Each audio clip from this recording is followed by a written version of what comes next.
अस्सलाम वालेकुम। असमत बीबी ना है। मेरे 4 दोतरे ने ते मजदूरा जमाई है। उन्होंने दिहाड़ी कदी लगती कदी नहीं लगती। ਜਿਹੜਾ ਉਹਨਾਂ ਦਾ ਨਹੀਂ ਆਉਂਦਾ ਖਰਚਾ ਹੋ ਜਾਂਦਾ ਹੈ। ਅੱਗੇ ਪਾਣੀ ਲੈਂਦਿਆਂ ਦਾਦਕਿਆਂ ਲਾ ਤੇ ਹੁਣ ਉਹਨਾਂ ਬੰਦ ਕਰ ਛੜਿਆ। ਅਸੀਂ ਸਹੀ ਹੁੰਦਾ ਤੇ ਸਾਡਾ ਨਲਕਾ ਪਾਣੀ ਆ ਮਜਬੂਰ ਆ। 4 ਬੱਚੇ ਨੇ ਤੇ ਕੱਪੜੇ ਧੋਣੇ ਤੇ ਤਾਂਗਾ ਨਹਾਣੇ ਤੇ ਤਾਂਗਾ ਪਾਣੀ ਲੈਣਾ ਤੇ ਤਾਂਗਾ ਕੇ ਦਾਦਕਿਆਂ ਲਈ ਦਾ ਭਰਨ ਨਹੀਂ ਦਿੰਦੇ ਹਨ ਪਾਣੀ।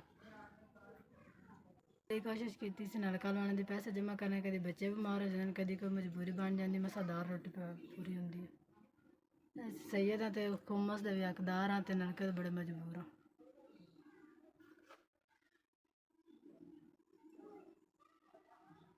ਛੋਟੇ ਛੋਟੇ ਬੱਚੇ ਨੇ ਤੇ ਨਹਾਉਣਾ ਗੁਆਂਢੀਆਂ ਨਾਲ ਜਾਈਦਾ, ਪਾਣੀ ਭਰਨਾ ਤਾਂ ਗੁਆਂਢੀਆਂ ਜਾਈਦਾ, ਕੱਪੜੇ ਧੋਣ ਗੁਆਂਢੀਆਂ ਨਾਲ ਜਾਈਦਾ।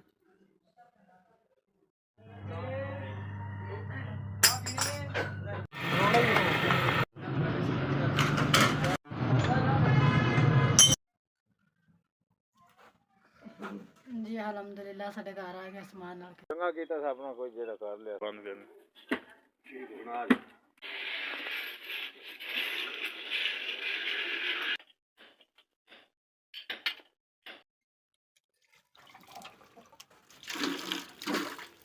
जी मेरा वीरा मेरा भरावा 19,000 रुपये का साढ़ा नलका लग्या, 1000 रुपया सानू नगद लब्भा ते तुहाडे शुक्रिया मेहरबानी।